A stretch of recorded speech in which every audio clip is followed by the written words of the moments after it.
बिस्मिल्लाहिर्रहमानिर्रहीम अस्सलाम वालेकुम। क्योंकि हमारा प्रोग्राम चल रहा था बोहड़ के रिलेटेड, तो आज हम जानेंगे बोहड़ के इस्तेमाल से खूनी बवासीर का इलाज। मैं हरबिस मोहम्मद अमाद और आप देख रहे हैं हेल्थ ग्रीन वारी यूट्यूब चैनल। आज की इस वीडियो में हम बोहड़ के जिस हिस्से का इस्तेमाल करने जा रहे हैं वो है बोहड़ की लकड़ी। ये बोहड़ की लकड़ी है जिसे तना भी कहा जाता है, और ये लकड़ी है। इस लकड़ी को हमने ले लेना है और इसको हमने जला लेना है और कोयला बना लेना है। कोयला बनाने के बाद हमने तीन माशा की पुड़ियाँ हमने इसकी बना लेनी है। और या फिर अगर आप पुड़ियाँ नहीं बना सकते तो आप कैप्सूल भर लें, वो भी आप इस्तेमाल कर सकते हैं। इसका तरीका इस्तेमाल जो है वो मैं आपको बता देता हूँ। आपने सुबह और शाम जो है आपने इसे पानी के साथ इस्तेमाल करना है।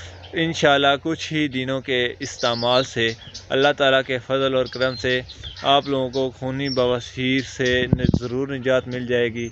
आज की इस वीडियो को ज़रूर लाइक करें, चैनल को ज़रूर सब्सक्राइब करें। नेक्स्ट वीडियो में आप लोगों से मुलाकात होगी इंशाल्लाह। अल्लाह हाफ़िज़।